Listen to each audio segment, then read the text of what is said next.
Okay, let's begin. So once more, good evening, everyone, and thank you for joining us for workflow in creating 3D props for games. So one of the learning objectives for this evening is we will get to know more about meshes, UVs, baking the model.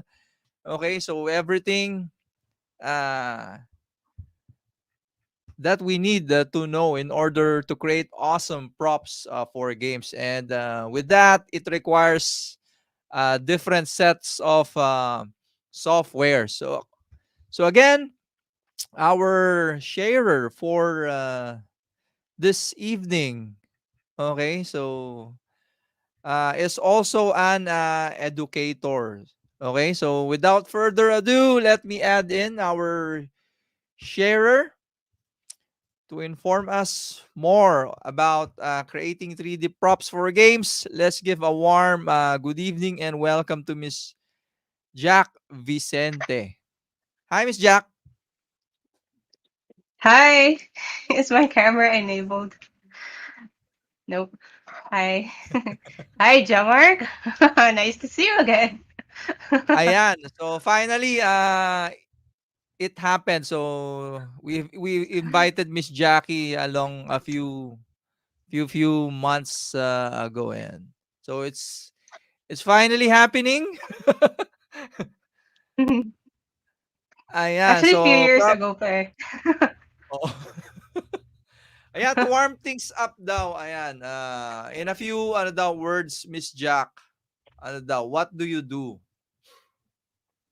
Few words, what I do. I teach. I teach, and I also manage a team of artists. Yan, few words. Ayan. Okay. Do you have any slides or ano, Oh, yeah, I videos to do. share for us? Well, I have my Again, PowerPoint here. yep. Again, requesting everyone to ask questions. So this is not a conversation between me and Miss Jack. So encouraging everyone to comment down and ask questions. Okay, we're now seeing your slide or screen. Oh, yeah, awesome.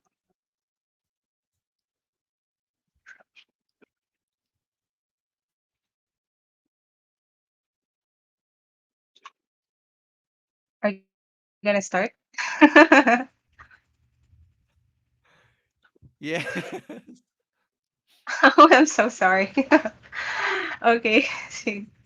Okay, thank you, John Mark, for that lovely introduction. Anyway, guys. Hi, guys. My name is Jacqueline Vicente. My friends call me Jackie or Jack. And I'll be sharing to you guys my workflow in creating 3D props asset for video games. So this could vary from one artist to another. So I'll just be sharing you what I learned throughout the years. Mm. So, yes, my name is Jack. I'm a VFX artist, generalist, and also an animator. So, I was also able to be a modeler, texture artist, uh, rigger, animator, compositor, and then eventually VFX. So, finally.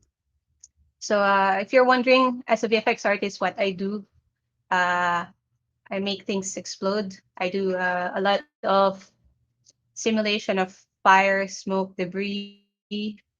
I also do water simulation if necessary or needed. And I also love working on destruction, scene destruction, like buildings crumbling. What else? Buildings and floor crumbling, ganun. So I really enjoy doing that because you see how the physics work and how amazing the softwares has been throughout the years. Aside from this, I'm also an educator. So these are my students. They've already graduated, but hello, guys. Um, yes, I really enjoy teaching. I've been in the industry of academia for 8 years already, going to nine. So what I teach them is 3D animation and modeling. So what I do in the industry, I teach nila. So every pipeline that I know, I learned throughout the years when I started being a 3D artist, tinuro ko sa kanila lahat ng mga pinagdaanan ko noon. I shared it to them. Ayan. So, right now, some of them are nagamit naman nila. Some of them are working on 3D projects. Ayan. So, I'm really happy for them. Yeah. So, Awesome. aside sa pagiging, yeah, educator, ayun, I'm a part-time educator and part-time VFX. And now I've fully committed myself to working again in the game development industry. So I'm with Keywords Manila right now as their PM. And I am working with 2D and 3D artists and our super duper awesome art director, of course. So enough of me.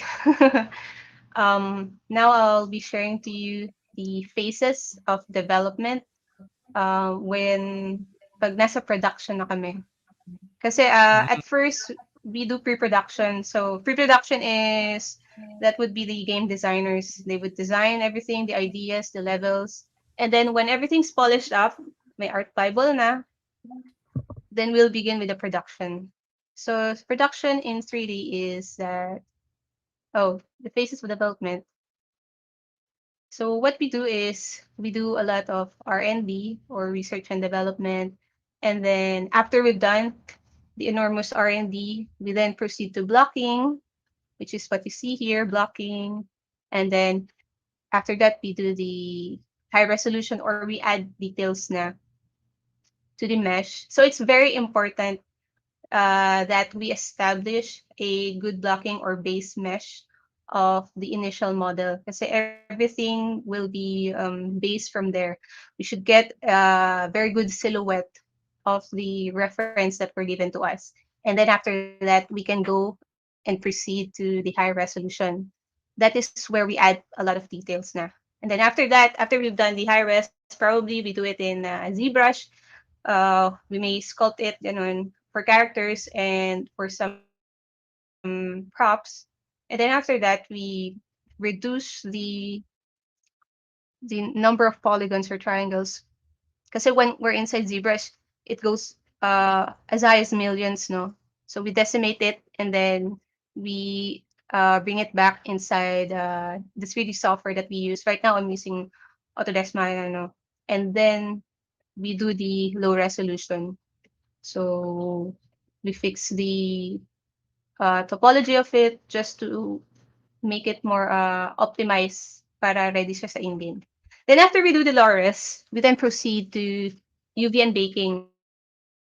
So for UV, of course, we also follow some padding and we should have a very optimized UV planning para when we go to baking and texturing, we've consumed the entire UV space, so nothing is wasted. And then after that, we go to render. So we do like beauty renders, ganon. So we can submit it to the client, or we could test it inside the engine that we are using. So we give it to the developers. Okay na, we can use it. So for the R&D, like I said, we do enormous research. Sometimes the client give us a lot of references. No, way back on my past companies that I've worked on, they give us a lot of references. So we don't have to do research over the internet, but sometimes we have to do it ourselves. The references are very limited, so we have to search it over Google. So one of the not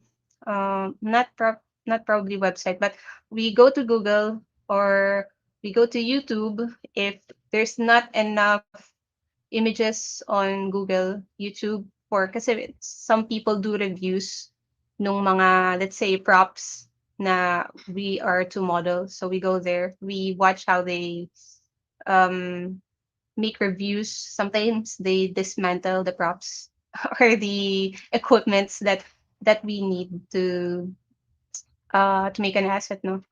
And then we also visit Pinterest kasi there's a lot of images there. And also we check ArtStation or other art websites out there that we could get a inspiration and source of inspiration. So right now, if you guys are seeing this, this is the asset that I'll be showing to you, what you saw on the front page a while ago.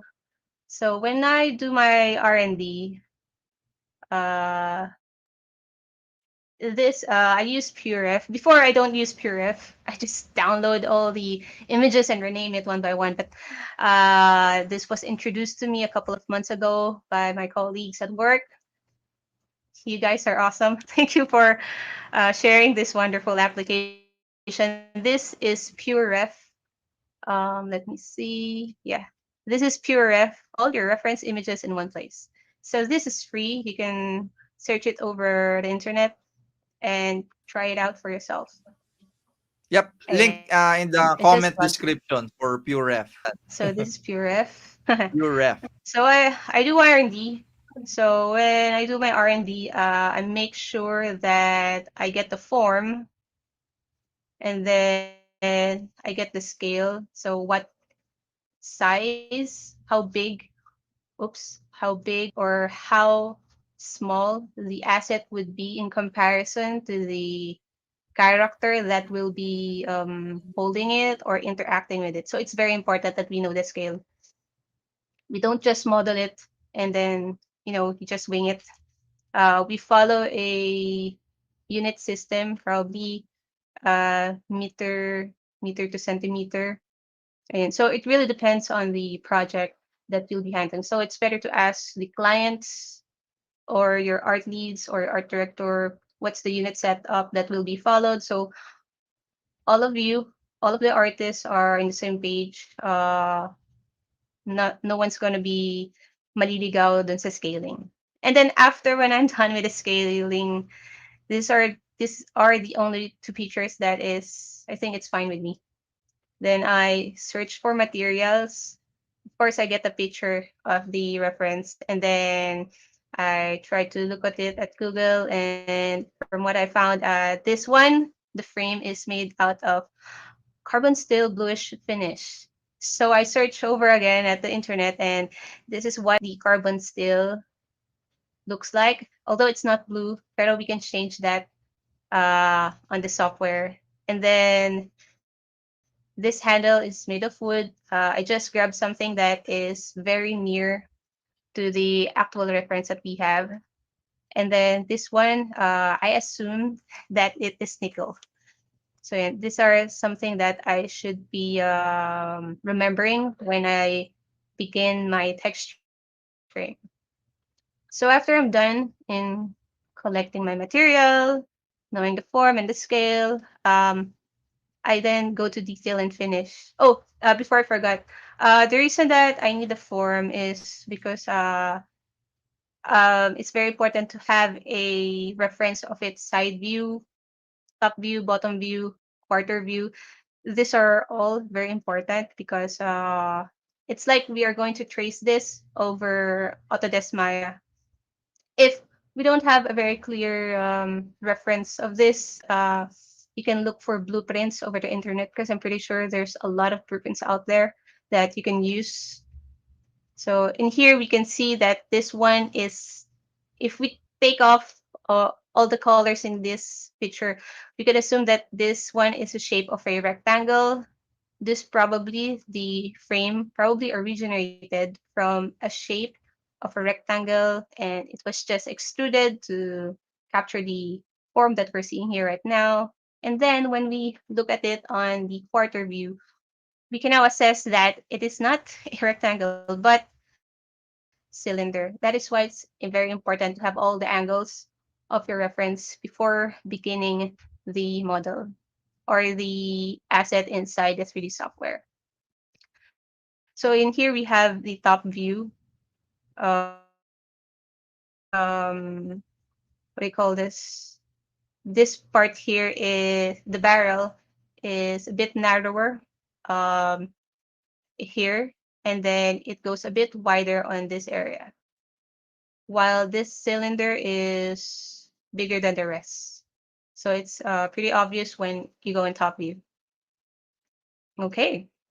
And then when we go to the detail and finish, this one, I grabbed this over YouTube.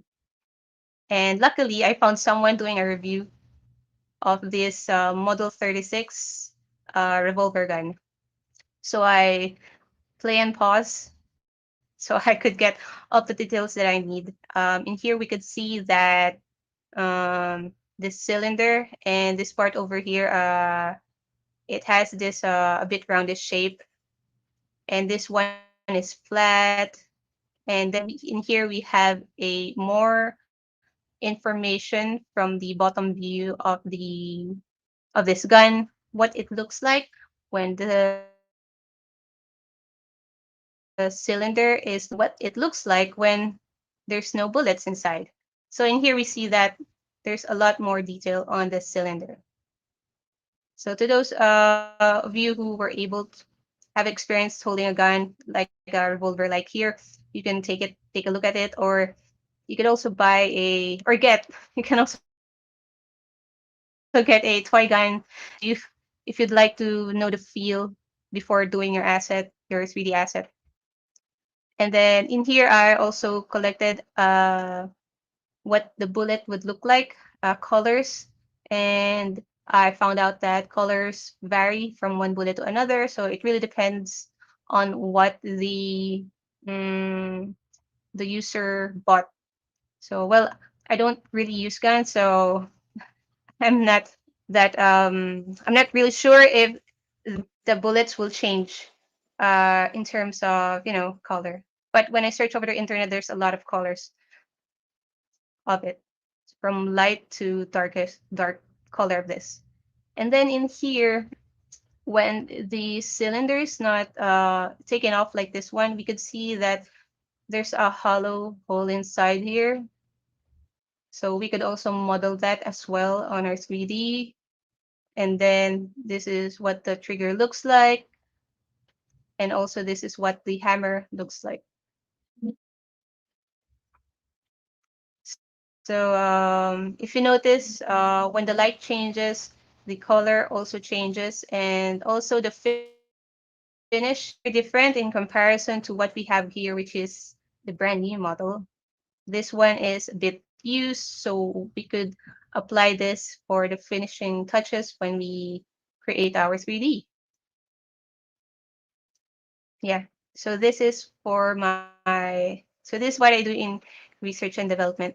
The more images that you could get, the better, because you have saved a lot of information, and you'll be saving yourself a lot of time going back and forth. What you can do is get all the information you need before you begin with your task. So after we do R&D, and after I've studied all the features in here,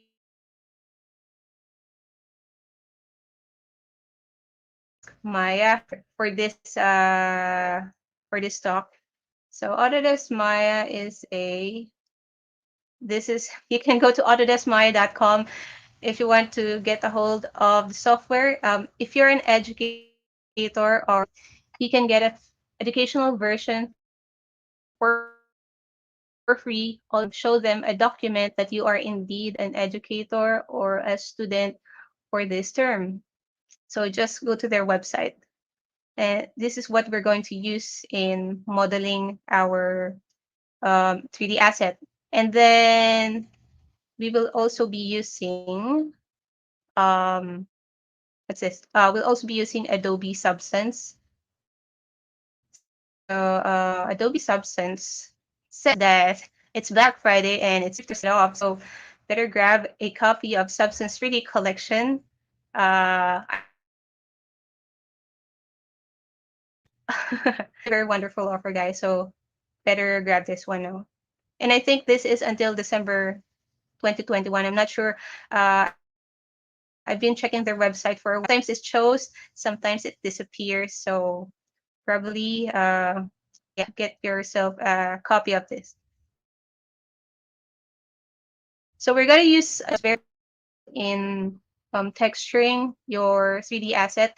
There are other texturing softwares out there too, like Mari, but right now we are going to use 3D Painter.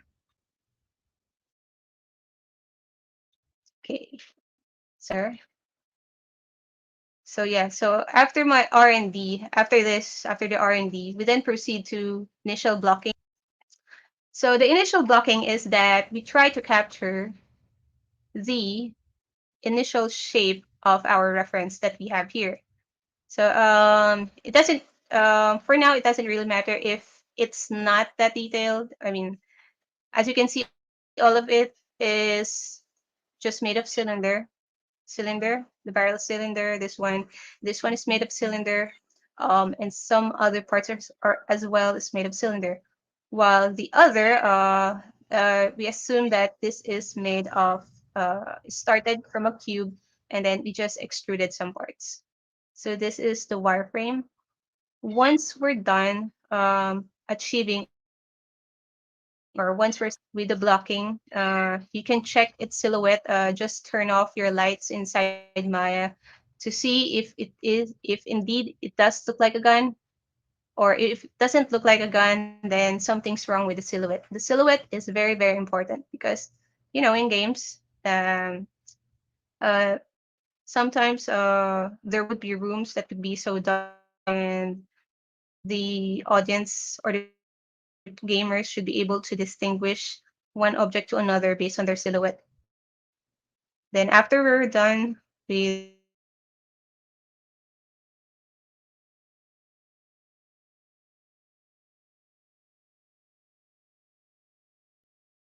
I draw over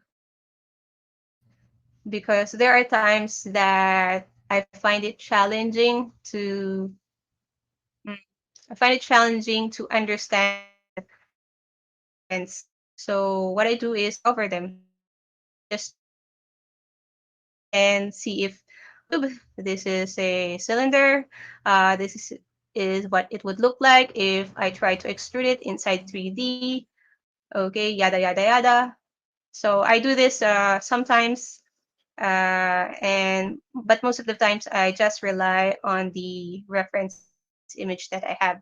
Mm, to new 3D artists, it would I think I would advise that if you're having find it hard to do the initial model, probably because one, I learned it from my friends, is that we see a lot of details, especially when it's colored, like hmm, like here. Here we see a lot of details in this image that it creates the illusion that, oh, that's too hard, man, can't do that. But if you look at this in black and white, uh, then we remove the information of color. So our eyes tells our brain, oh, I think I can see the shape now, or we could increase the contrast so that the information of visuals transfer faster and we're able to understand it more. You can try it out if you like, or if you really find it hard, just grab a line art or a blueprint because that would be a lot easier. And then you can use colored reference if you're more comfortable. After that, after I trace the shape and format the mesh, then we proceed with the high resolution. So yeah, I then I do add some details, like I smooth things out, add some bullets. It's very far from what we saw a while ago from the blocking, but it will take a lot of time because we'll be adding a lot of edge loops, increase the tessellation, make sure that when we play from the 1 and 3 command button or shortcut button at Maya, everything would look refined and polished. So I guess my advice for that would be slowly but surely, because some of the problem that we encountered and what I've learned before is that there are artists that are very they like to add a lot of details immediately on their model.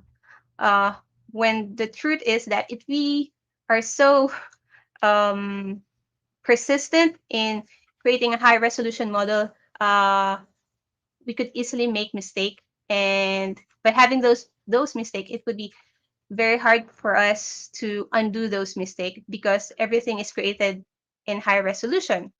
In high resolution, there's a lot of like poly counts, like it could go to like 100, and it's very hard to fix thousands of vertices all at once. That is why um, I usually work on blocking and a very optimized mesh. And I make sure that before I commit to the high resolution, everything is already perfect. Or, yeah, perfect. So after I work on the high resolution, so here is a copy of it or a picture of it.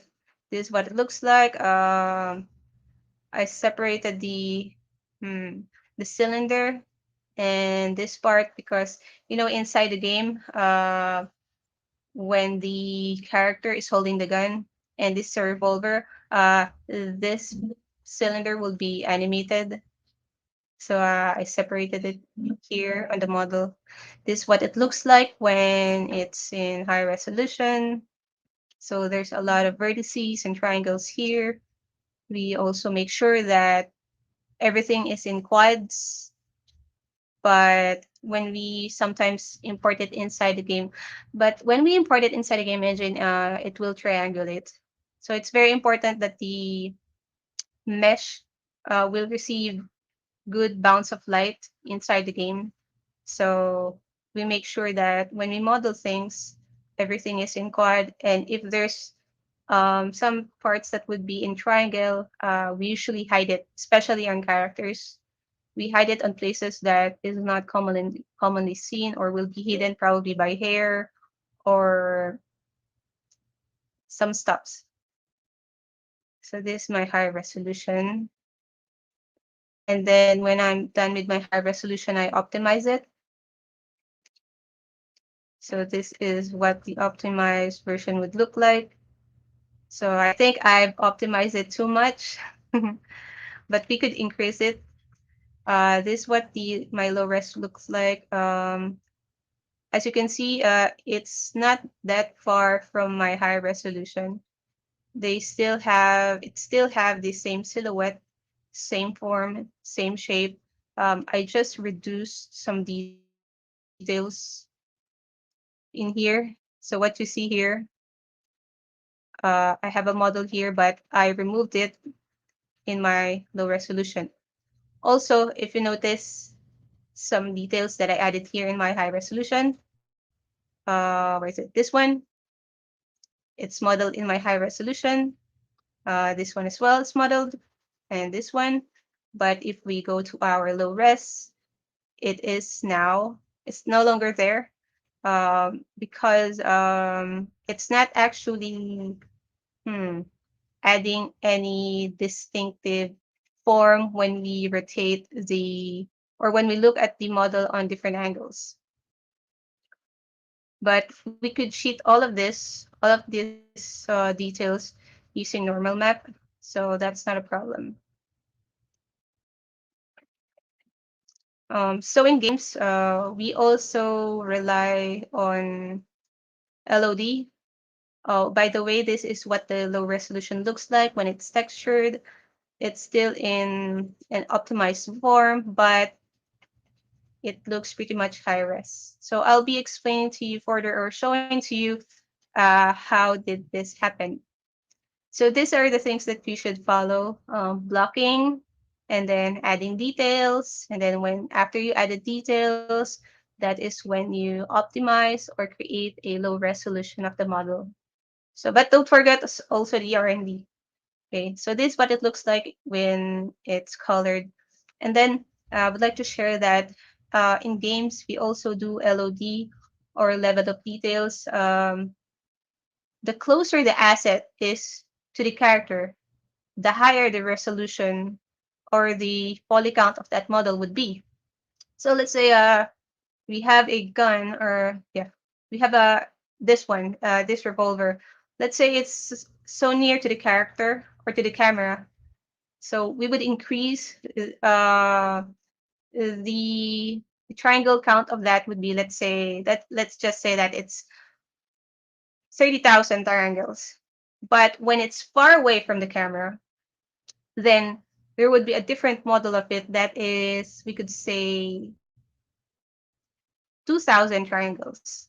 So there would be LOD 0, 1, 2, 3, 4.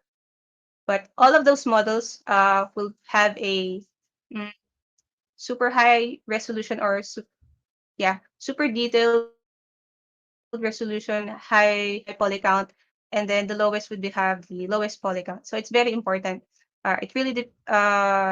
So if you would like to know how many LODs should I be making, better ask your team leads, and it will also depend on what the client will be asking for that project. Miss Jack, Making, yeah, for how yes, about for yes, Jammer. first person shooter games? What's the LOD or the number of polygons Oh, for those yeah. FPS games? Any Uh, idea? for the FPS game, it really depends on what kind of let's say it's an assault rifle or or a pistol, or Yeah. it really depends on what kind of gun and how much the how much that game could handle. It will always depend on the client requirements, because they will be giving that to us. So I can't really give you a good estimate, because it really varies from one game to another. And so the LOD is level of details, and Ayun, oo. Yep. level of details. So yeah, after we've done with the low res with texture, of course, before we texture it, we make sure that the UV is properly fixed. So this is what the UV looks like. We could still optimize this, but as you can see, we have this 0 to 1 ratio. We make sure that all the UV shells are inside the 0 to 1 ratio. So yeah. So let me play this. So in here, we make sure that everything is in 0 to 1 ratio. All the UV shells that is shaded in blue are the UVs. Make sure that it's not outside the square nor too much inside the square, because we'll be wasting the UV space. Rather, it should be inside, and let's make sure that every spaces that we see here is consumed, because let's not waste we cannot just make these shells come near each other or be near each other, because there would be texture bleeds, meaning one color will be bleeding to the another UVs, the blue ones in here. So we have to avoid it. That is why we are separating or avoiding or adding some spaces in between. Miss Jack, Um, yeah, again, those who are not familiar, this UV editing stuff is in Maya, 'di ba? Right? yeah, yes, Okay. yes. This is inside Maya. This is just the UV editor. Okay. So yeah. Yeah, for the benefit of the And absolute then beginners. for the absolute thank you, John Mark. Thank you. And also, once we're done with the UV, we make sure that the textile density is properly how do you call this? Um spread, or the checker is equal from one mesh to the other. So this is a yes for pixel density, and we should be avoiding checkers like this, because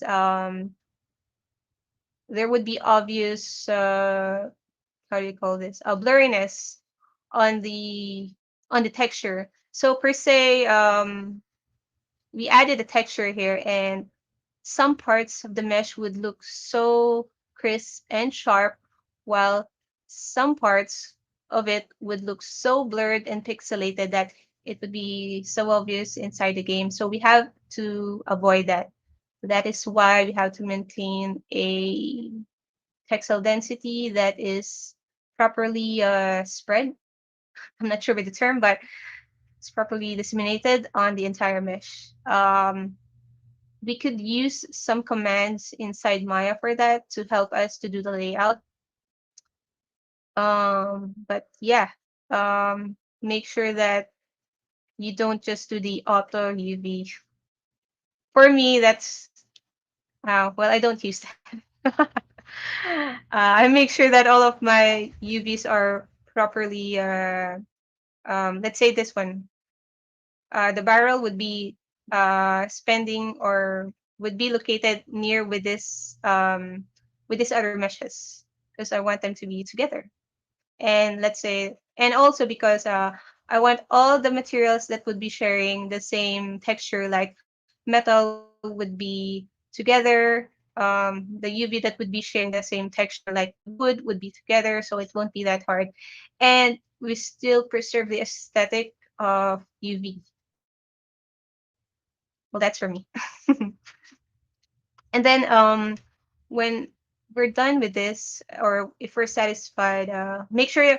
Oh, by the way, make sure that the textile density and the UV is like 70% and above the 70%, yeah, 70% and above, so that it means that we have a very optimized UV spacing. There's a command inside Maya where you can see the percentage on how much have you used or consumed of the UV space. If it's below 70, then it means that there are a lot of spaces. As you can see here, there are still spaces here that we can still make use of. And then Yes. after this, we then prepare it for baking inside Substance Painter. But we make sure that both of these meshes will be sharing the same axis of XYZ 000. Both of them overlaps. The low resolution overlaps the high resolution for better projection of details to the low resolution. So that's how we do it. And we usually double check. If you're not confident if both mesh are overlapping each other, you can ask your colleague, hey, dude, check this out. Am I doing it correctly? It doesn't hurt to ask a second opinion because two heads is better than one. So after Absolutely. this, and after this, what's after this? Oh, after that, we proceed to baking. So this one, it's inside Substance Painter. We import the high resolution to the low resolution. So it's now projecting inside Substance Painter. All of the details of the high res is being projected and being captured and transferred to the low res model. So the low res will get the smoothness of the high resolution while still being optimized. So that is the power of baking. And if your Again, computer is powerful enough to bake 4K, better. Yes, Jean-Marc? uh, once more, we have for the absolute beginners. Sam is hearing baking for the first time. So, of course, when hearing baking, they get to think about the dough and the bread. Again, what is baking in the props creation? Is it from Maya to Substance, or the baking process is just in Substance? And yeah, Mm, in layman's mhm, term, what is baking in props creation? mm. Thank you so much for that, Jean-Marc. So way back way back, when there was no substance, we used to bake using Maya. So there's this thing that we call transfer maps, and that is where we model at the same time we bake our textures. But now we have substance and there's Mari. We transfer our models from Maya into substance, so we could bake those textures. Now, what is baking?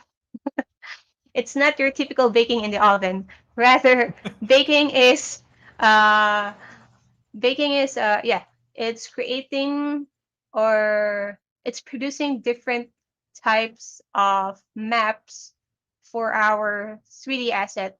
So we could have an ambient occlusion.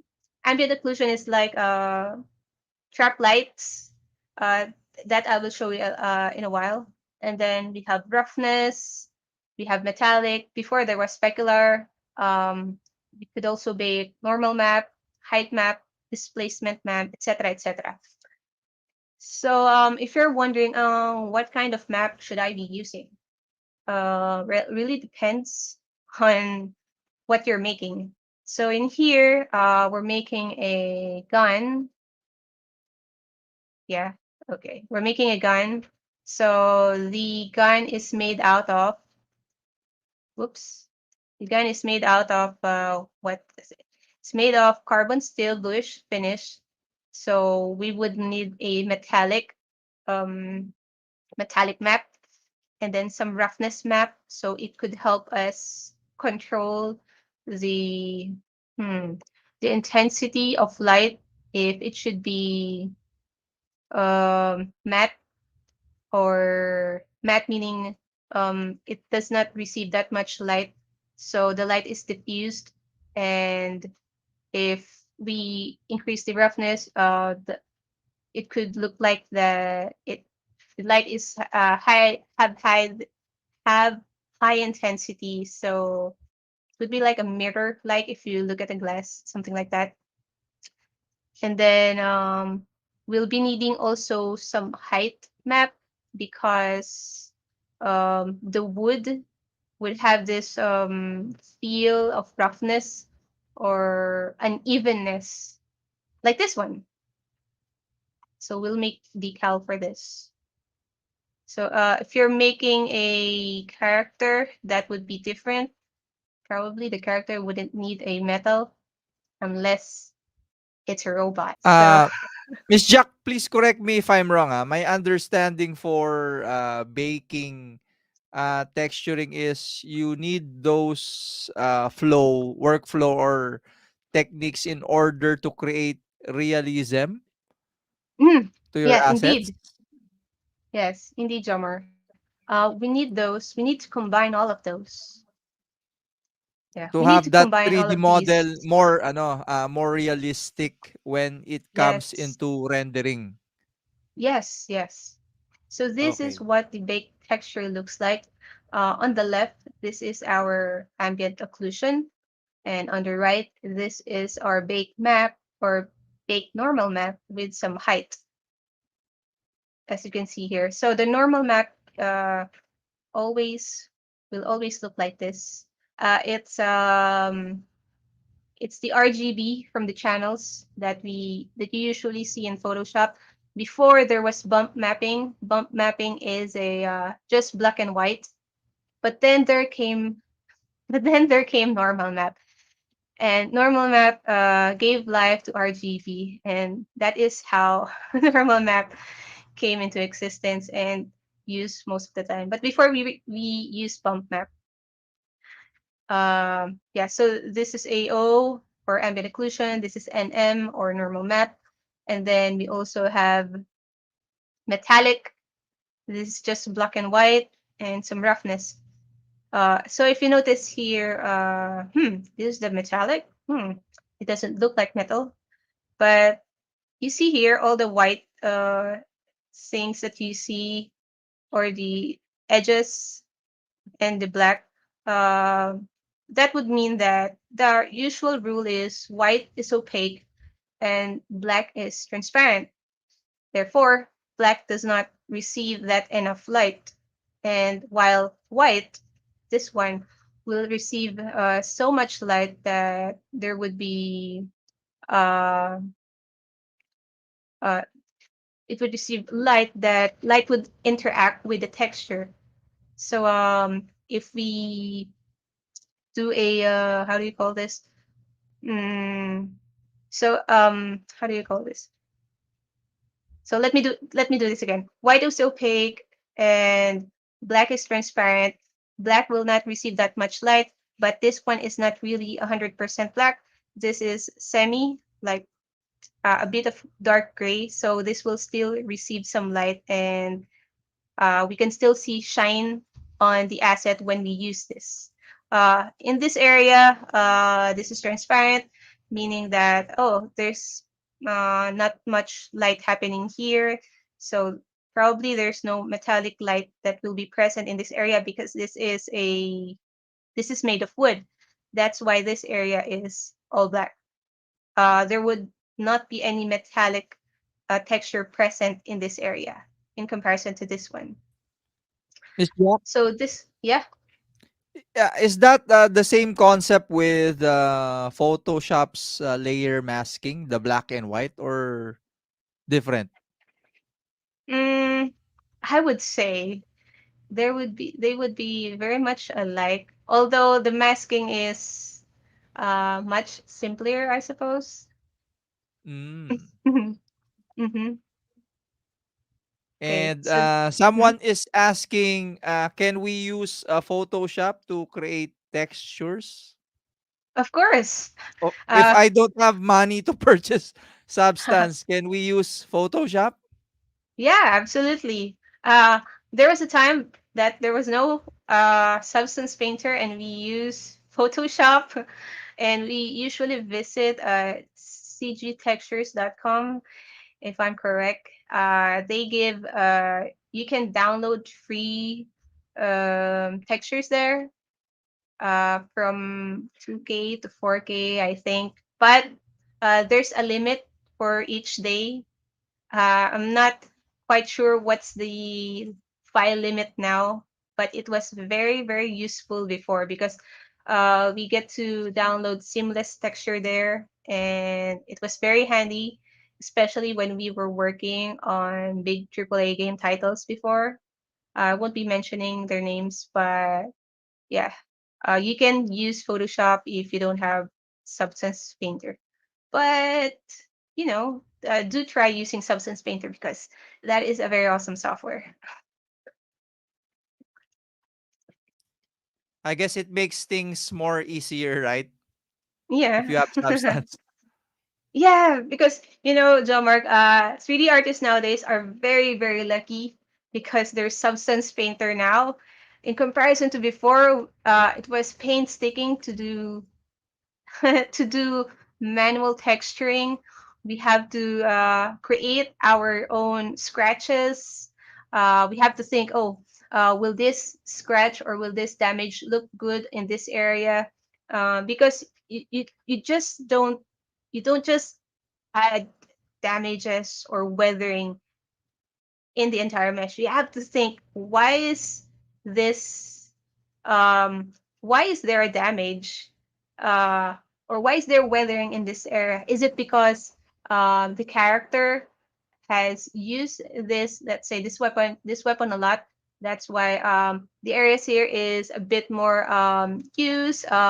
The color here has already faded. There's some fibers in some areas because probably the that character or the user is has a sweaty hand. That's why the color change.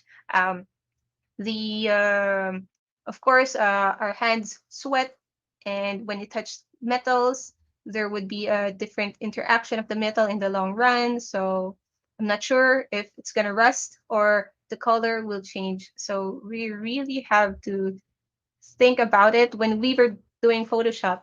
But now we have Substance Painter, which makes your job a lot easier and so much faster. Before we would texture a an asset for like probably 2 days, but when Substance came, we could texture it for a day, let's say 5 to 6 hours. So we really saved a lot of time when Substance came. And all the texture there is procedural. Library is um, I'm not sure if it's always updated, but there's enormous libraries of procedural texture there. Um, and some people do textures in Designer, I think, and they could import the textures or the materials they've made in Designer to Substance so they could have something unique to use. Are you using daw Quixel Mega Scans? Um, right now I'm using Substance, but Quixel Megasang is an awesome software as well. Um, because I think Unreal is using that, and other big companies, big gaming companies, are using Quixel. So you can use Quixel or Substance, which ever you prefer, since both of them are give good PBR textures.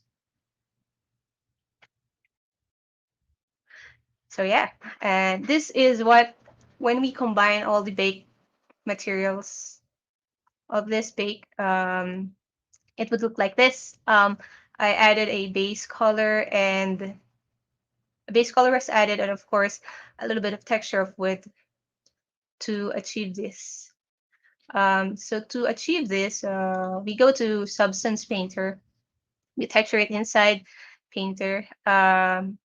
In here, what I did was I separated the, the frame, the color of the frame and the bullets and the wood. So if you notice, there's a bit of space here because this one is a different texture list in Substance. For those of you who are new in using Substance, um, Substance reads texture files, or yeah, texture files. So in case you have, you'll be importing your asset from Maya to Substance, it will be reading all the default textures or materials that you added. Let's say you added 4 Lamberts in your Maya to this one mesh, then Substance Painter inside this one texture list will read all the four Lamberts that you created. So if you're wondering, so how many textures should I be using? Well, it depends on the artist. Sometimes I use just one texture list or texture, then I just depend on my vertex ID. But there are times that I use a lot of textures on my hmm, on my asset so that I have a lot more freedom to play around. And let's say, oh, I want to only texture the metal and I don't want to touch the wood. It would be so much easier for me. And then after that, I just combine them all inside Photoshop. Hmm. Then after we're done, oh, by the way, this in 3D mode, and this one is the 2D mode in Substance Painter. We could check both at the same time, or we could just choose one mode to the other. So Substance Painter still has the layers that you usually see inside Photoshop. So if you're familiar with Photoshop and its layering, and it would be a lot, let's say, easier, or you'll be a little bit familiar when using Substance Painter. So I think I would suggest that you could also use familiar with yourself with Photoshop and then go to Painter if you're ready. Then after we're done with texturing it inside Painter, um, we then export all of the files to from Painter to Maya. So once we've exported all of that, we then map all the textures that we've created. So this one, this is inside the hypershade, and these are the nodes. It may look complex to new users, but this is one of the simplest form that you could see. So we attach the color to the base color. We attach the roughness to the specular roughness. We attach the bump map, bump 2D, that's what it's called here inside Maya, but this is the normal map. We attach this to the normal camera and the metallic to the metalness. So once we've mapped all things out, we could see, we could check it inside the viewport if it's the same from what we've seen in Substance Painter. You could also add a dome light and use the HDRI from Substance to Maya. All you have to do is just grab the link, the path, or the location of that HDRI to Maya so that you could have the same lighting. Just to make sure that, hmm, is everything correct? Does the light bounce correctly on what it did in Substance Painter? Yeah. Miss Jack, So if yeah, the spaghetti noodles, I think is ano 'no, nakakatakot, when yes, you're starting out. yes. I was so scared too nung when I was starting Maya. Wala ano yan. Ayun. But you'll get used to it, guys. This one is still clean, but you see a lot of acid here. You might get a little jumpy. Oh, so many things. But don't Ano worry, daw, guys. how long did ano, it took you to parang to understand the nodes, when you were starting out? Parang when did the aha moment, Oh. came? Parang after a year ba of using Maya, playing around with Maya or 5 years Hmm. pa? Grabe. Um.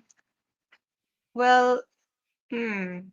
Your Good tips as question. well on how we can quickly learn those squiggly wires Hmm. and how to untangle Uh. them. Well, my first tip would be that you should, I think, really be eager to learn, and you should be using it most of the time because um the problem nowadays is that some people would watch tutorial just for the benefit of watching it, but not really using it every day. So you forget. But if you work on the same asset over and over, you remember, and then eventually you'll understand, oh, this is how things work. So it's really more on being familiar and digging deeper on what you've already learned. Plus, it would be beneficial if your vocabulary is wide because one term can be different to another software, but they have the same use. For this inside the node base, I would suggest that we start all you start with the base color, which is the base color. The color of everything, the color of the mesh that you have. Is it color orange? Is it color blue? Is it red? And then once you've familiar with the base color, and then you can then proceed with adding a normal map. And then if you're no longer satisfied with that, then you could go wider, adding more maps. So probably 1 to 2 maps at a time. Don't splurge on everything that you see because that would be really, really confusing.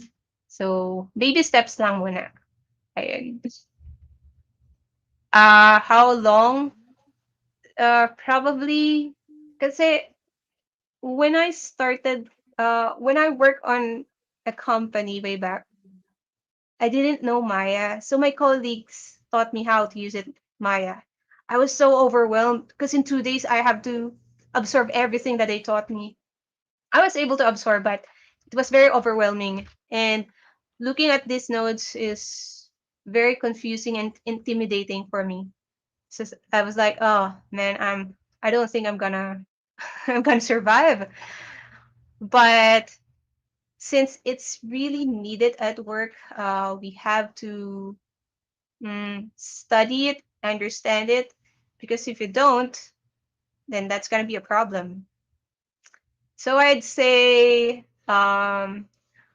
when I was probably working on a project, when I was working on a big AAA project, I was able to understand it more because I was doing 3D like the entire day. I go home, I study 3D. On weekends, I study 3D. So that's how my life went. And I eventually understood. And also, I frequently ask my colleagues, hey man, how does this work? Because I don't understand. It doesn't hurt to ask for advice, especially when you're stuck on problems, because that's how you grow. You ask, and then people will share their knowledge on what they do. Did I answer the question, John Mark? Was I able to answer it? Yep, I think it boils down really to your interest and willingness, yeah, to learn. Yeah, it really boils down to that. So, once we're done assigning things, we could now do some beauty renders. So we could do some close up to see what the mesh would look like when the light bounces on the actual mesh. Uh, the carbon still finish. We are able to do. These are linear streaks of lights that is on the mesh. These are just textures.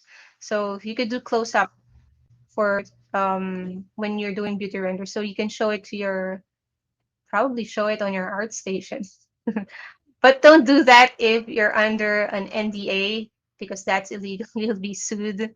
You have to show it to your team leads first and then your client. Okay?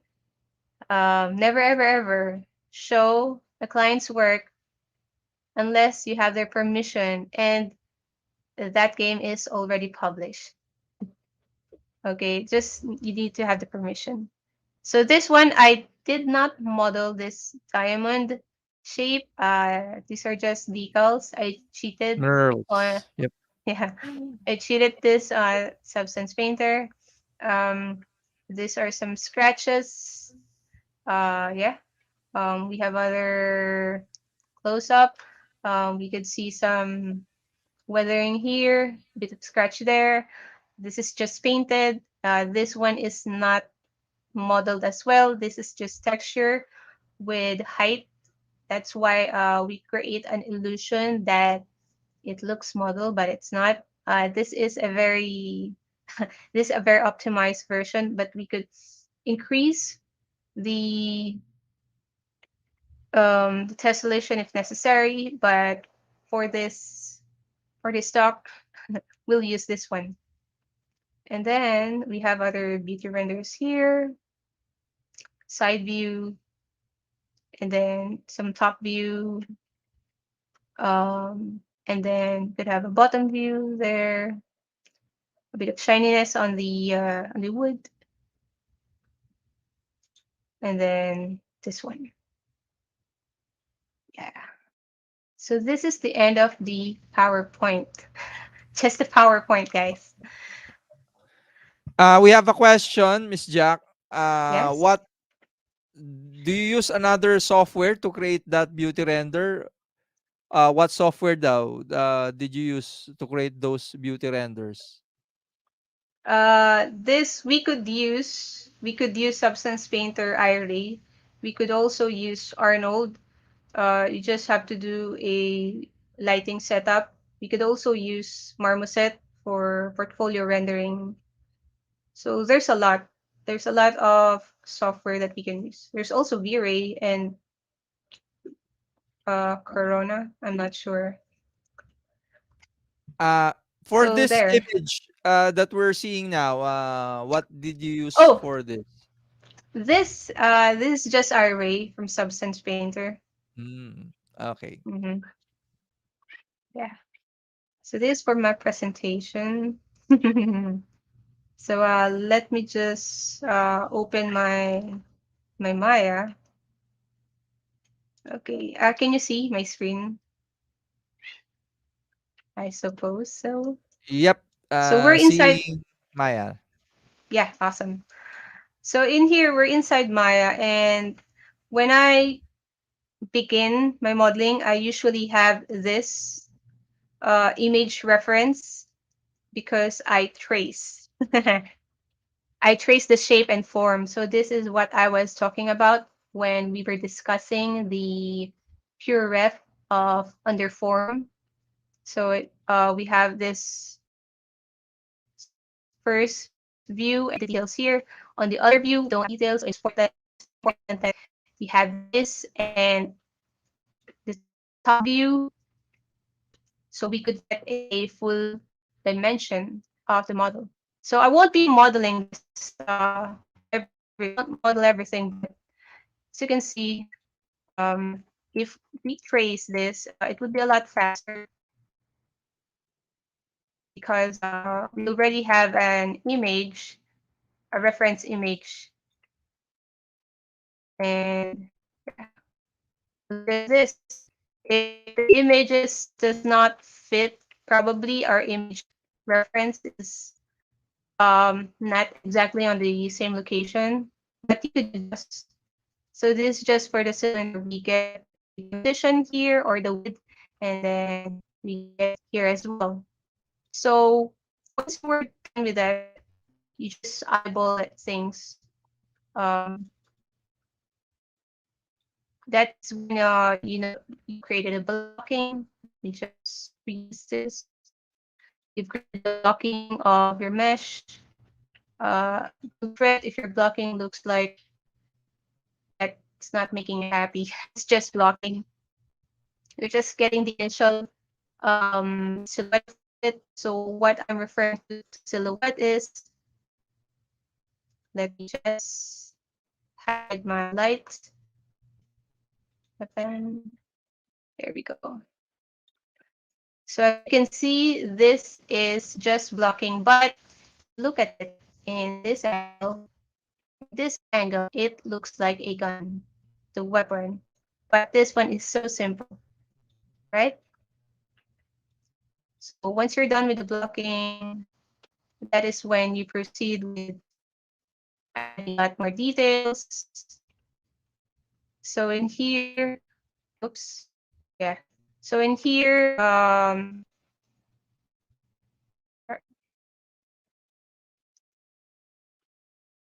mhm, let me just extract some parts, extract pieces. So in here, we've added more detail, and if you notice, we have a lot of edges that is near from one to another. In here, if I press number 3 on the keyboard, it would smoothen out. So it's not far from the original shape, rather just a refined version of it. Also, we make sure that all of the mesh are in quads. Try to avoid triangles as much as possible. As you can see here, when we say quads, it means four-sided, and when we say tris, it's three-sided. We are trying to avoid n-gons. N-gon meaning more than four vertices. So let's say, hmm, so we can call this space an n-gon because we have 1, 2, 3, 4, 5.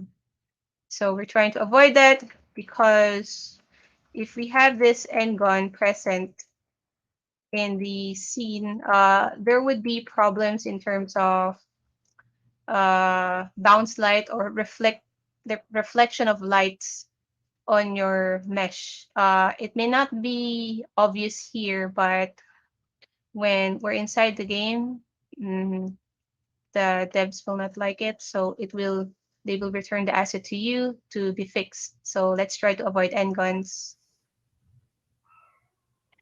Miss Jack, Oops, yeah. Yeah, correct me Yes. if I'm wrong. Once more, it is preferred that the polygons be quads, but Yes. triangles are forgivable. Oh, triangles. Well, we try to minimize the triangles inside on the mesh. Uh, there would be there would be unavoidable triangles like triangles on the lips for the characters, triangles on the eyes, Ah, triangles on okay. the areas here, probably triangles on the back of the ear, triangles on some other parts as well. Some are forgivable, but too many is not. So there really are some instances where you get to encounter a triangle. There's Mm-hmm. no such thing as a mesh all quads talaga. There is. There Look at is. this, oh. Look, oh, this is a cube. If I Uh, for characters. Ayan, for for characters. characters, yes. Uh, there Is will it there doable will still. na quads daw Mm, talaga lahat, walang triangle? not quite sure. I think I can be wrong, guys, but I think there would be some areas that will be triangle. Uh, Unavoidable. uh, there would be some areas, but those areas would be not be seen or that areas we're trying to avoid triangles is because when we animate the mesh, when you rig the mesh and then you animate it, we're trying to avoid folds that would make the character look weird. That's why we prefer quads. But yeah, there would come a time that triangles would be unavoidable, so we just make sure that everything looks okay. And does that Okay. satisfy you? Okay. So yeah, once we're done with the blocking and then adding a lot of edge loops in preparation for the high resolution, we even make sure that the insides, like this one, no, like this one, nope. Let me go here. The insides is like this, not. Let me just delete this. Not like this. Let me just extrude. We're trying to avoid me. I'm trying to avoid this. What do you call this? Star shape. We're trying to avoid this. Rather, we use this. It's because there was a workflow on a past game that we'd work on, and this is much more preferred on that game. It relates to the how light will reflect on the faces. When we say faces, this on the faces of the mesh. So of course, lighting is very critical. Um, the reason is that we're trying to avoid weird looking fragments or artifacts inside the game. That's why we prefer this kind of look oops, instead of something like this. So let me just delete that. After I'm done with the base mesh and smoothing, then we can smooth things out and commit to the high resolution. Oops. So the high res is like looks like this, more smooth. And then we have the optimized version that looks like this one. However, this one is too optimized. hmm Yeah. So that's for the what do you call this? That's for Maya. Also, guys, make sure that you name your asset accordingly. This one is high resolution. This one is low resolution. Always make sure that you have very clean files when submitting to your team leads. So it would cut off the time of checking. It would shorten the time of checking and making sure that everything looks good, clean, optimized, and organized. Yeah. So that is for Maya. And now if we go to Substance Painter, let me just open my scene. Let's wait. Yeah. Yes. Mm-hmm. So what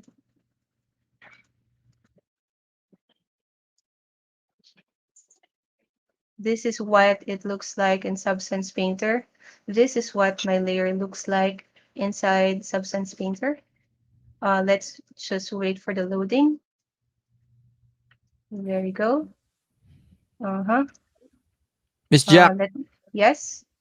what's the file format uh, Mm. for Substance Painter from Maya? Is it .ma, .obj? What's Oh the yes. preferred file format? Well, for me, when I'm exporting my asset here in Maya, I export it using .fbx. I prefer FBX because FBX is very flexible. You can use it from one software to another, and that software can read FBX. So in here, this is the low resolution. I imported the .fbx file from Maya to Substance Painter. This is what it looks like. If let me just zoom in a bit. Hmm. Oops. Huh. Okay, here. If we remove the micro details, if you notice, all the dirt was is gone. So it is also advisable that you work on layers and you name those layers, of course. So this, let me unhide this. Let me hide some areas. Okay. So in this one, I use a wood American cherry, which is a default here in Substance Painter. We could change the um the scaling of this. Let me just oh here it is. We could change the scale from um so refined to not. So it really depends on what you like. Oops. If you want it to look like this or like this, it's okay. You can also rotate it. We could also go to the technical parameters and change the oops.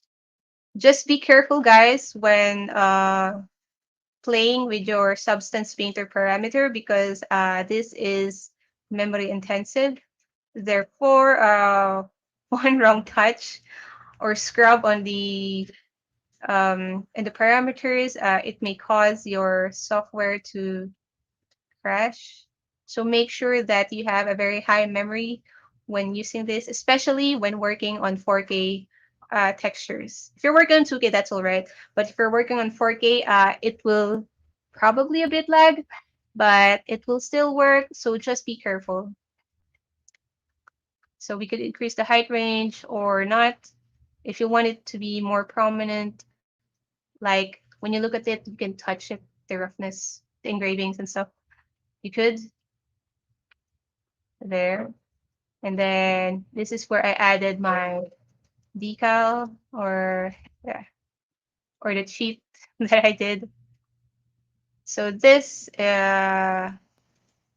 I hide this, oops, oh my god.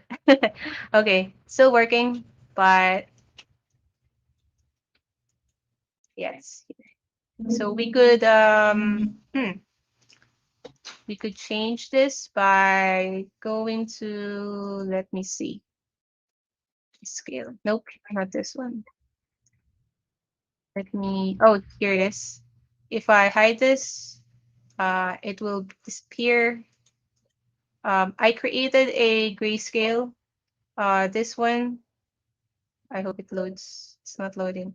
Well, actually, this one. So I created this black and white diamond shape at Photoshop because at first when I was looking at the reference, I was thinking if I should model every bit of it, but that would be time consuming and I think that would be very hard.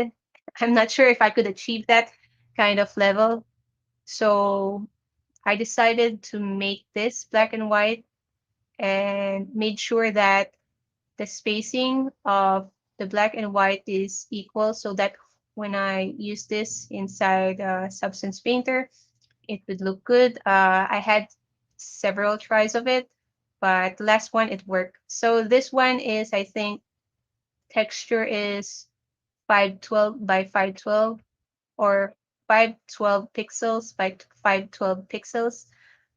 It won't matter, I believe, if the pixel is that small because we would be rescaling this inside Substance. And from my experience, Substance Painter is a non-destructive texturing tool because we could um, play with the size from 4K to 2K to 1024 without sacrificing that much. So let me just try. I hope it'll work. So it's loading.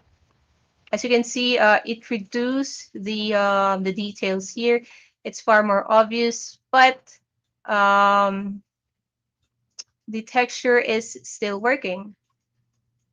So if we want to use a 4K, we could just change, and then we'll have a more detailed look of it there.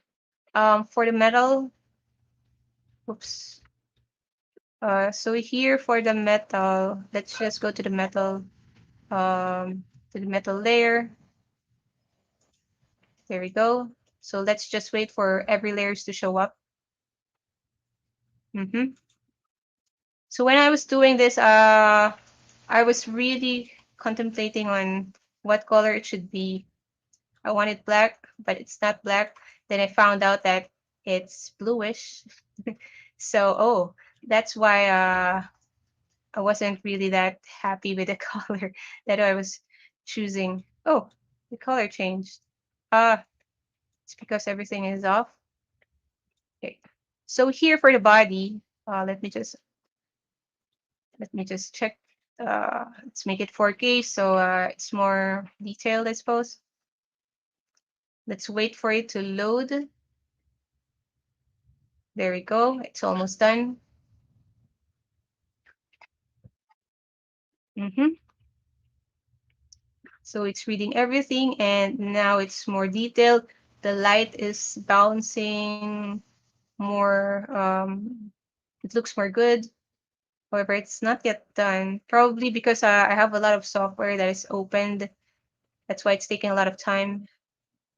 Okay, there. Okay. So if we check out the layers, I have here a steel. Whoops. Okay, I think it would be very challenging to turn on and off the texture on this. But yeah, if I turn off the steel, the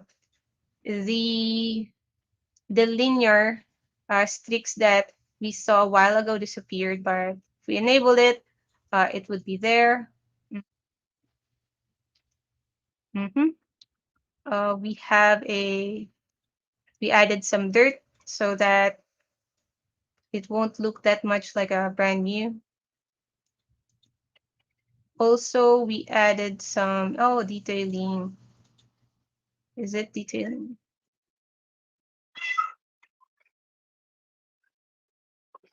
Mm-hmm. So if you could hear a cat at the background, I do apologize. Is it? I'm so sorry.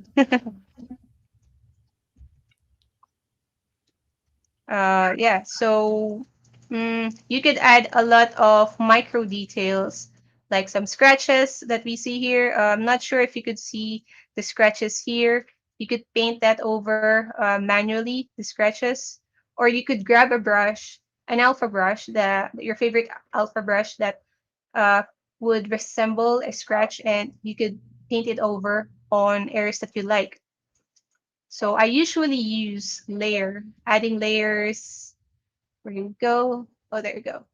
I usually use adding of layers and brush when needed.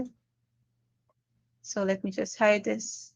So this is my layer. I usually play with this when starting my mesh. I usually do the base color first. What's the initial color? And then I add a mask over it. Okay, it disappeared. And then from there, I could add a generator. Let's try adding a generator. We could add dirt again, probably. So as you can see, the red dirt is more prominent.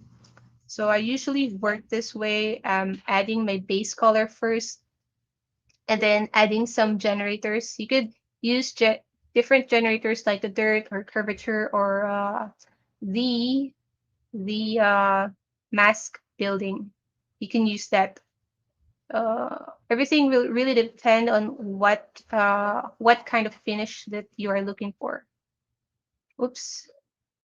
So we could reduce the grunge.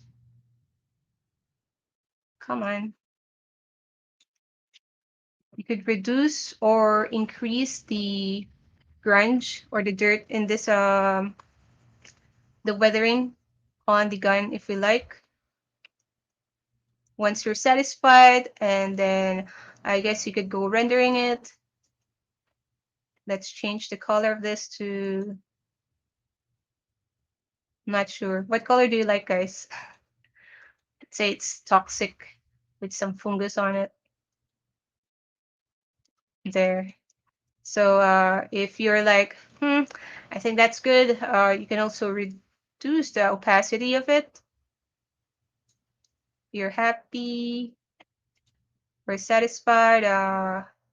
Let's We could adjust the metalness of it or the roughness.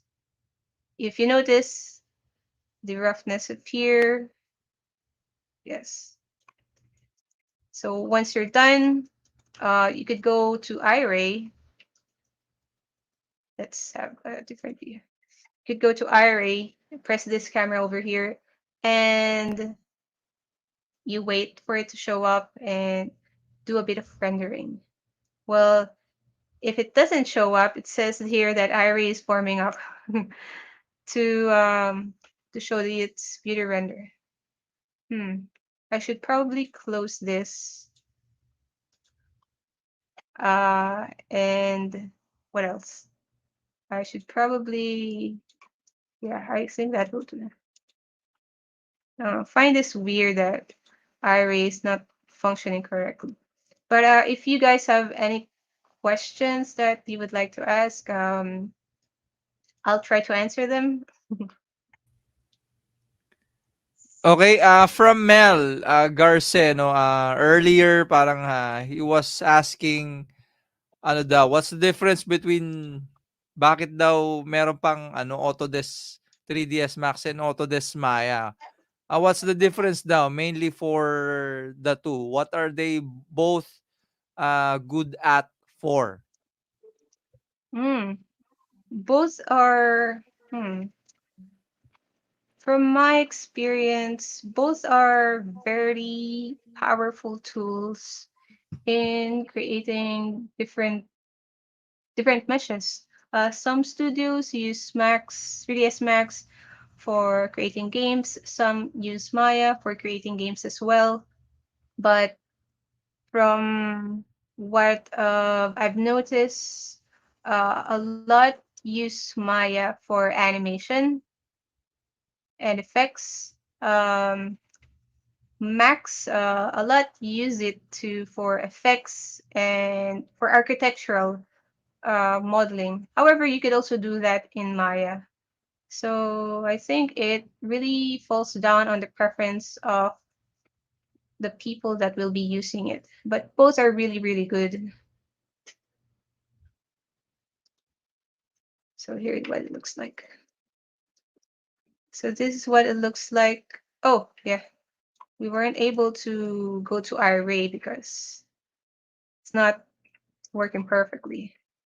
I mean, it's having a hard time doing some renders. Yeah.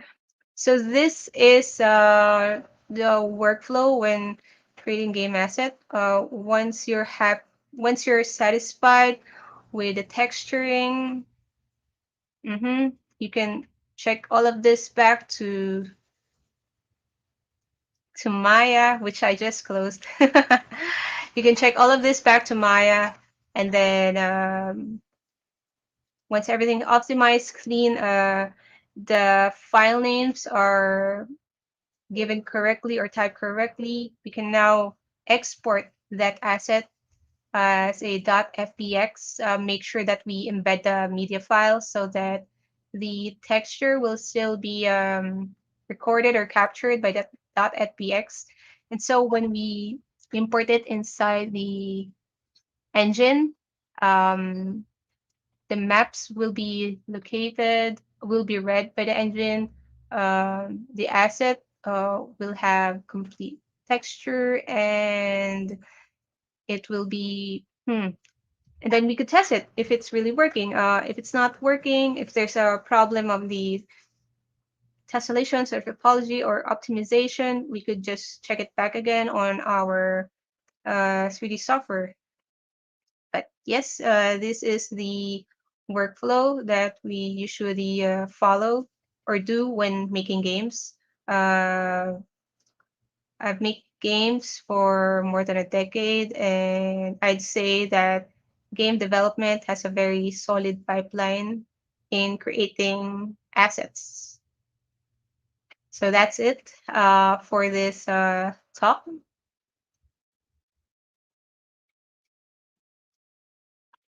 I think you're muted, Jomar. I cannot hear Yep. you.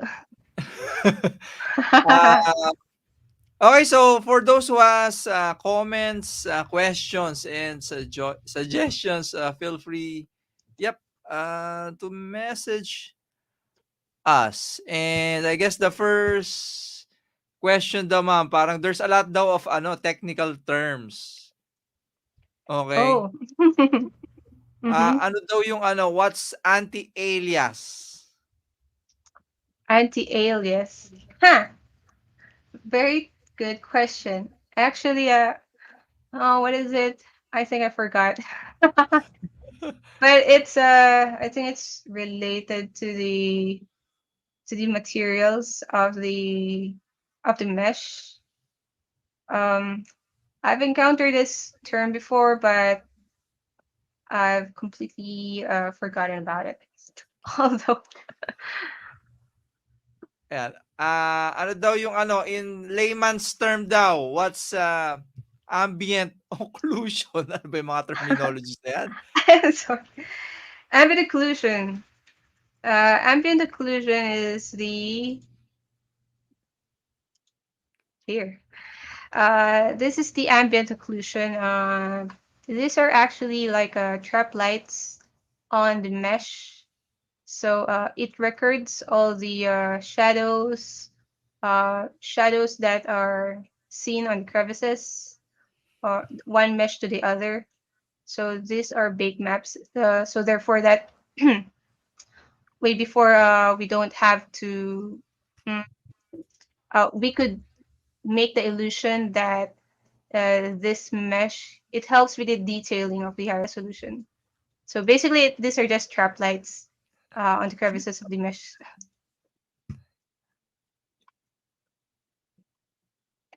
You see those shadows over there? Those are baked.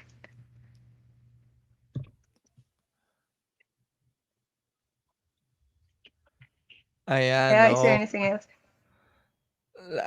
From Paul Coffee daw, ano, it's anti or aunt daw. Anyways, from Raymond Mapalad, that's a graphical light reflection, di ba? Anti-alias. Ayan, another question from the children. Ano daw po yung bump maps? A bump map. Google Bump Maps, pero there's bump maps now in in texturing. bump map. Hanap tayo ng picture ng bump map. Bump map is a black and white. Um, Sample daw, sample. Hanap tayo ng picture. Bump mapping. So, siguro ito pwede na to. Ayan. So, this one, Mm. ayun. So, this one is a bump map, or the black and white. So, bump map creates the illusion na from the word itself, bump. It makes things look, add bump to the mesh that is flat. That was way before. But then, na-introduce yung normal map. So, mas ginagamit na si normal map. Kasi colored siya.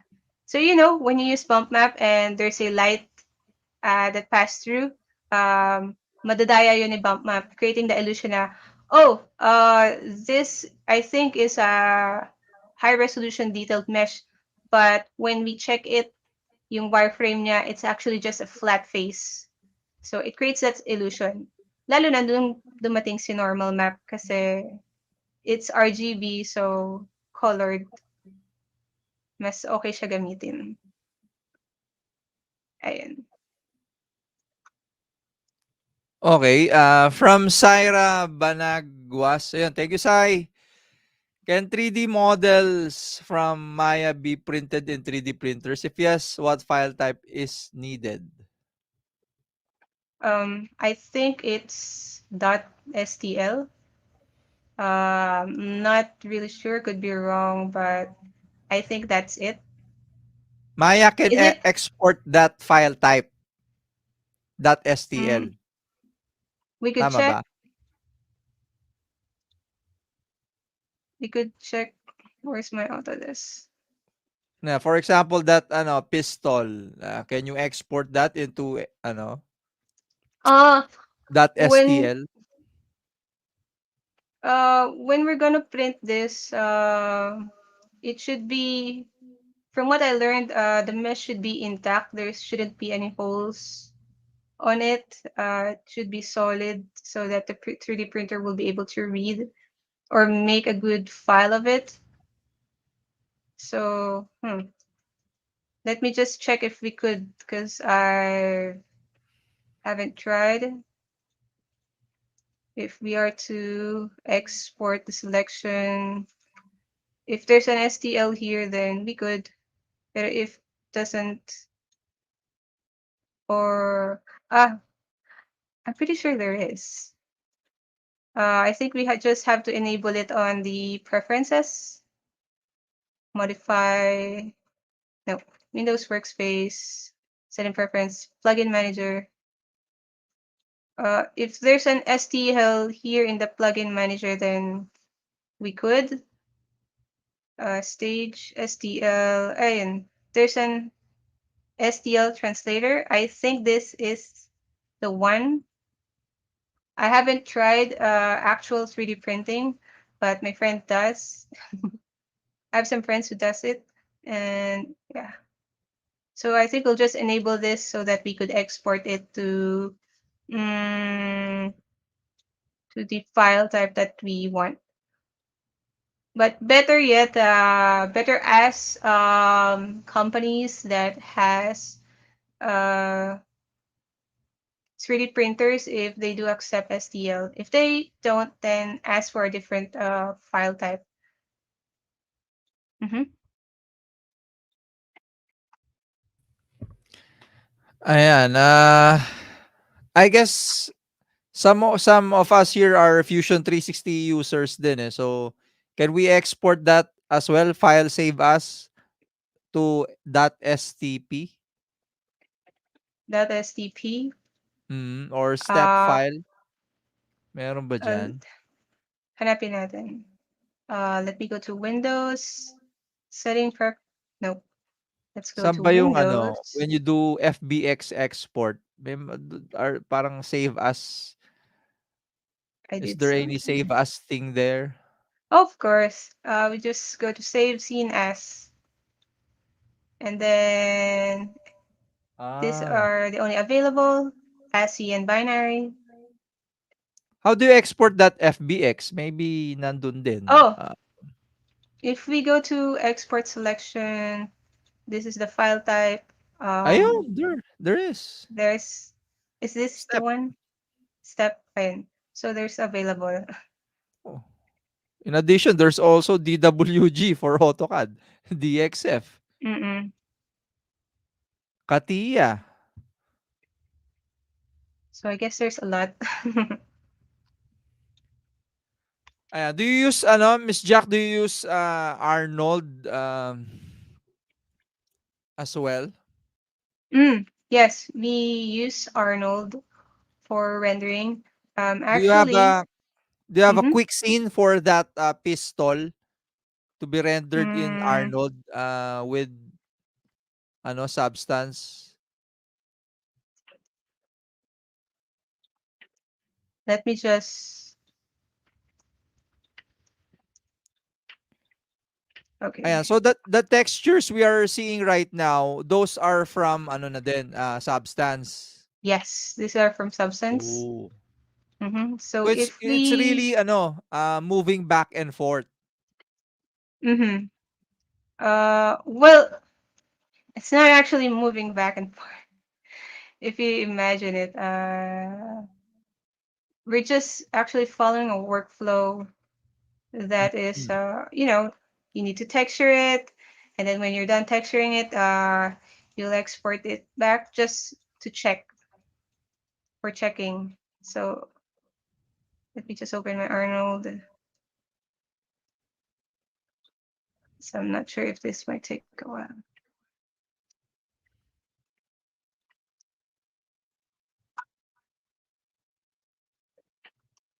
I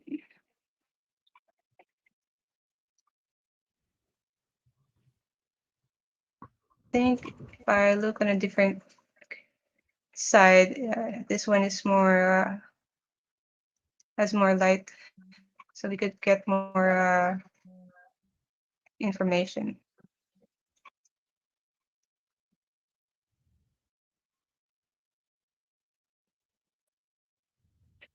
So there. This is what it looks like on the left. Looks like ano, Mhm. it's ayan. Mukhang kailangan niyo na atang i-close para masyadong processor intensive, nag-hang ka bigla. So I think ano Oh, 'no, Arnold, what does it use? Is it um more relying on CPU or GPU, Arnold? hmm. Probably.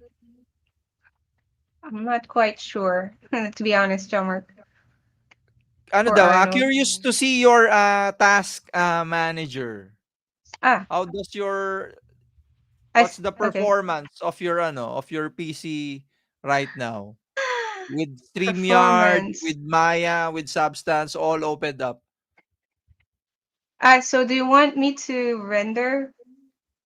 That for now at least show your ano, your task manager Okay.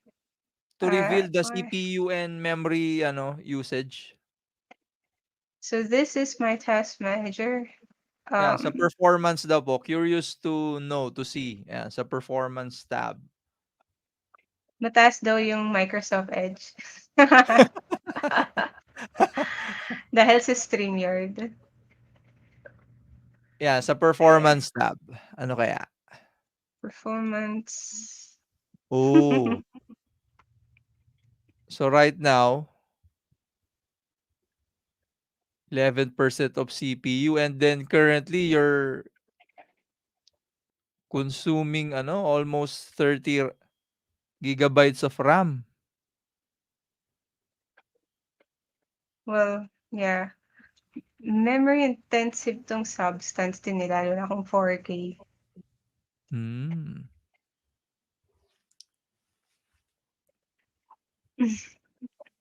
I-close ko na. Laki daw ng memory mo, ma'am. Buti ka pa, sana all. More than 64 gig yung RAM mo. Yeah, for simulation purposes. Ayan. Are you using a desktop daw or I'm a using a mobile desktop. workstation? I'm using a desktop. Grabe daw yung RAM mo. Sabi ni Z, sana all. For CPU, what are you using? i7, Xeon? I'm using TR4 1950X.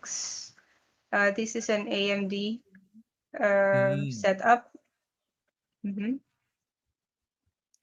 It's a Okay, 16 core. 16 core. hmm I specifically made this setup for simulation purposes for VFX. Ayan. Ano daw po recommended nyo, PC builder? Was it through PC Express lang or saan nyo daw pinagawa yung na yan, rig mo na Oh, yan? actually, I ordered this at Amazon because I was able to do that because the company I was working on back then was ordering workstation, and I asked my boss if I could tag along. He said yes. So I was able to buy all the specs that I need in a much lower price. Because compare here in the Philippines, prices soar up high. But in Amazon, I think it's way cheaper. Ayun. Ayan. Are you using daw what's your daw, GPU? Is it RTX? I'm just using GTX 1060. Mhm. Quite disappointed. Hindi, maano Still na daw, yung powerful. RAM pa lang ma'am, na daw, very Mhm. expensive na daw, eh. Mhm. Definitely your motherboard is as well, if it has that no, RAM slots. Okay, Mhm. Yeah.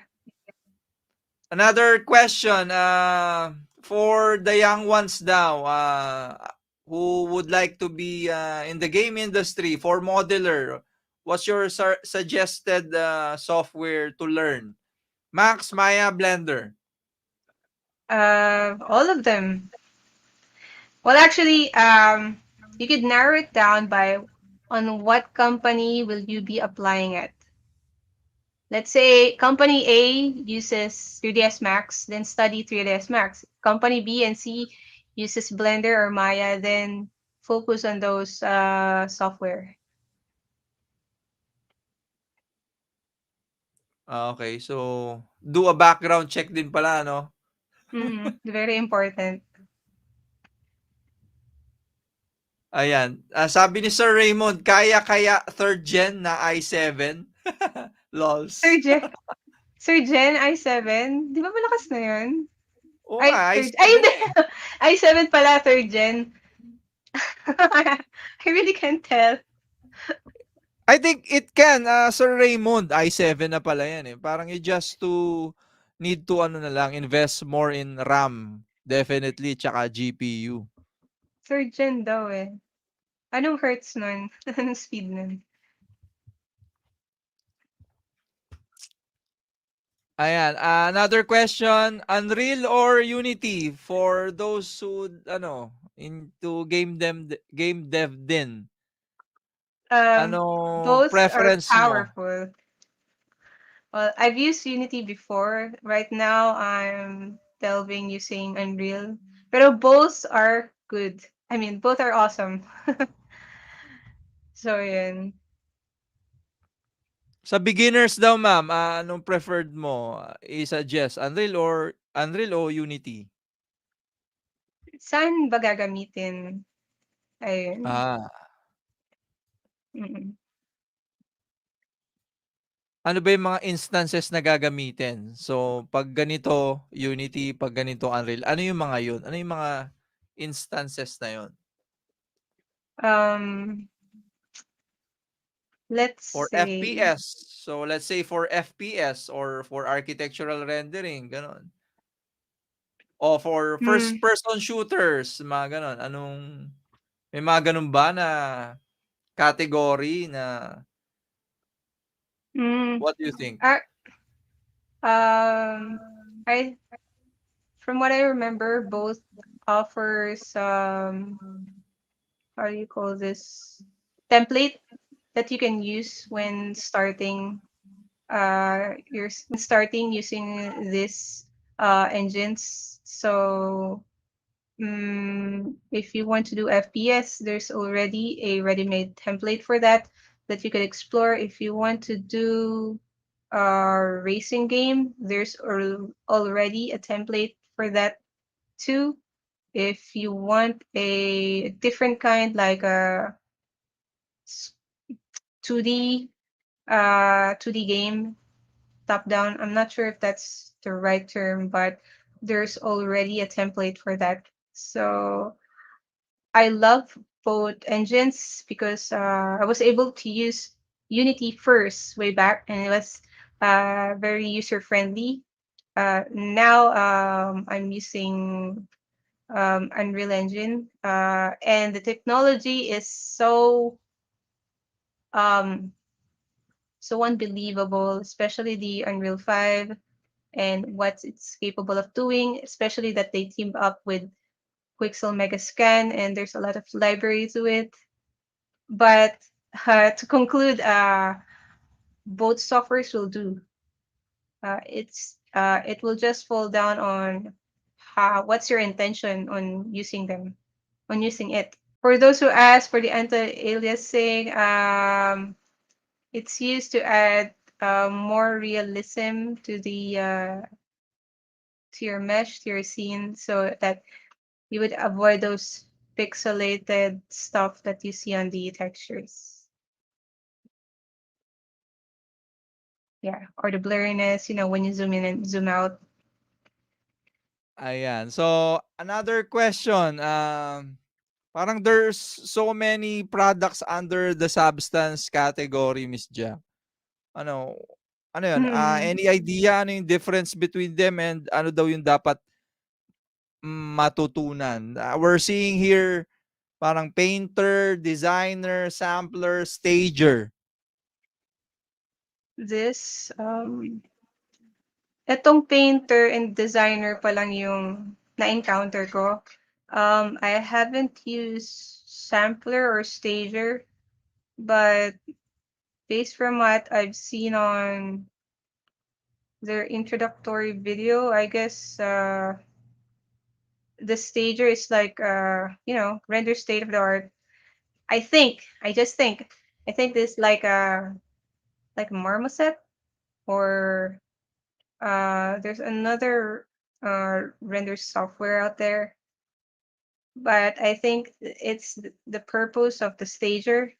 The sampler, I'm not quite sure because I haven't used this honestly. The painter is where you texture, designer is where you design or create unique texture materials that you would like to use on your environment scene. Not just environment, but probably on cloth design, etc., etc.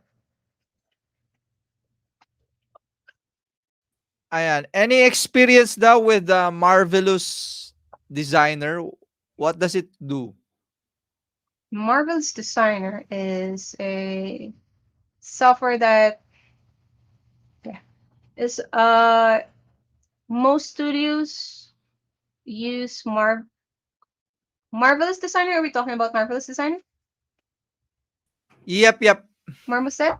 Marmoset? I'm sorry. I got I got lost there. Is it Marmoset?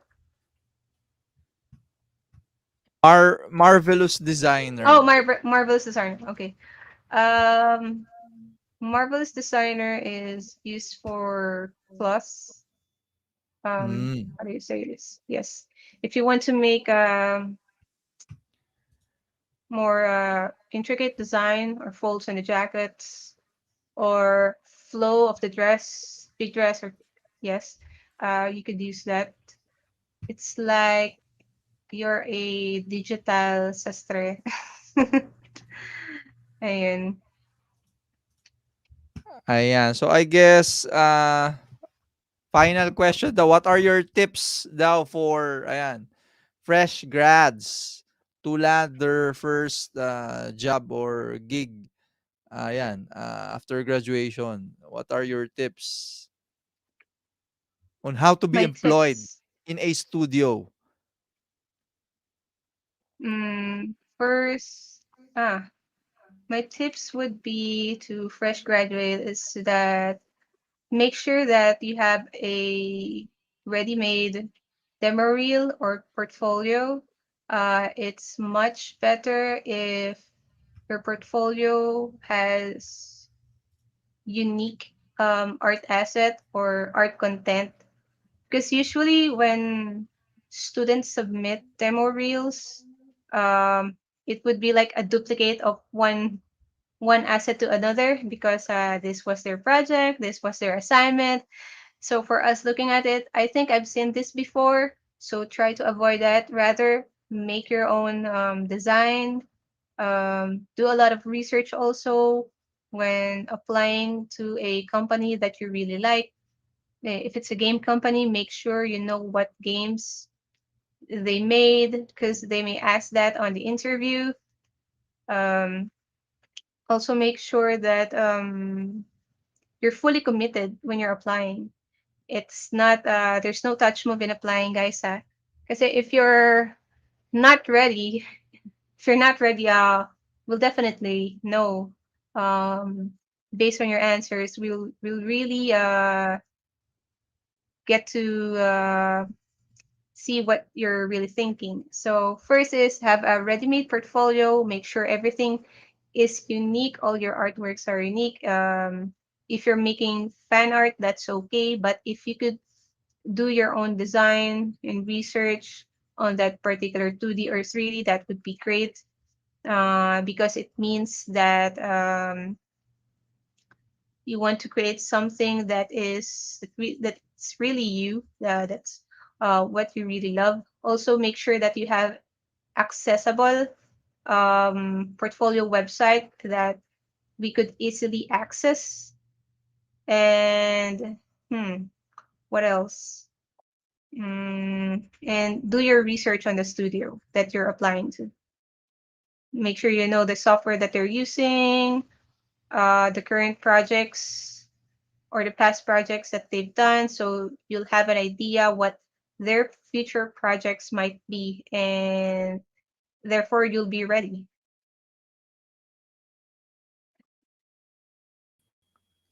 Ayan, okay. So, yep.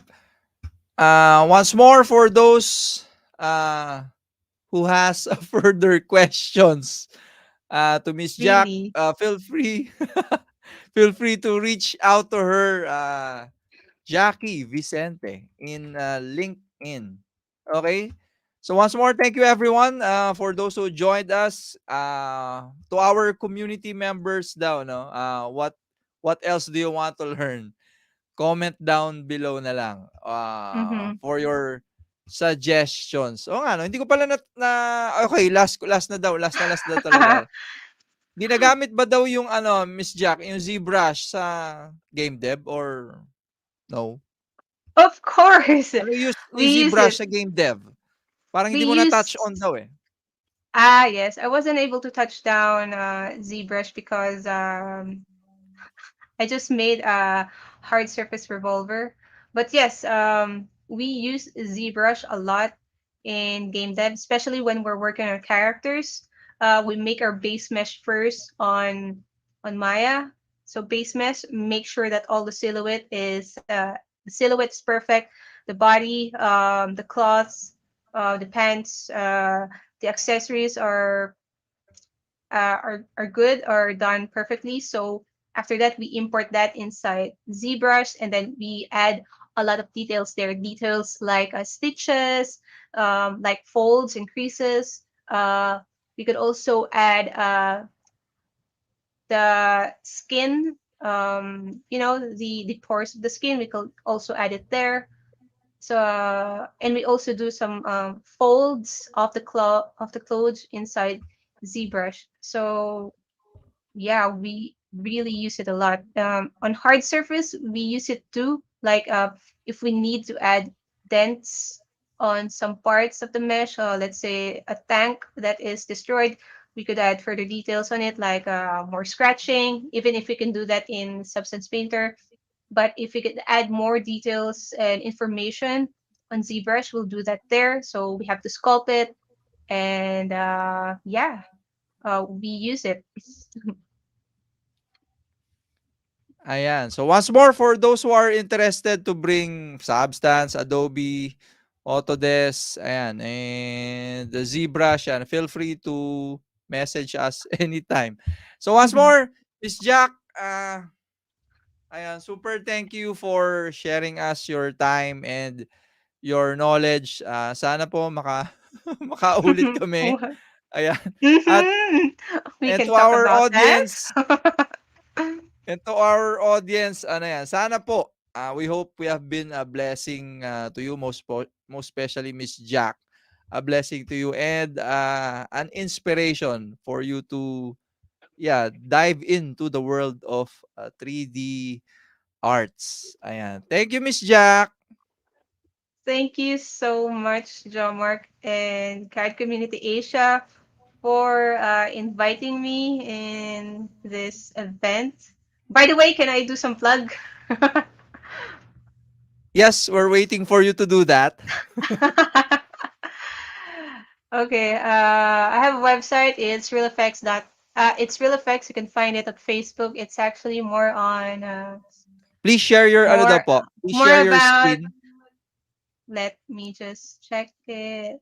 It's more about VFX. It's really new, but you could check out the things I do there. Sometimes I post, but most of the time I'm stuck at work. So, but I do try.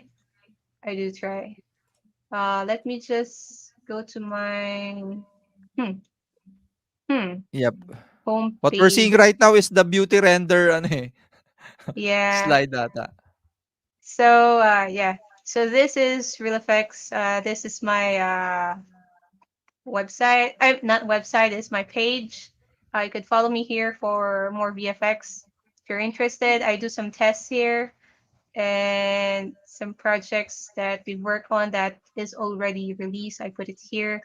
It's still in its early stages, but do follow me so you could you know get to know more about effects, because I might share or may share in the future some effects tutorials here.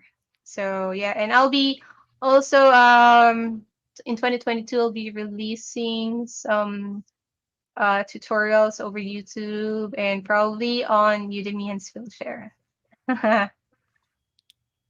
Awesome. So looking forward to that. Ayan. Ayan. Again, thank you po. And yeah, we hope we have been a blessing. So hoping to see you on our communities then. Ayan. Thank you, Miss Thank you Jack. then. Thank you. Bye bye.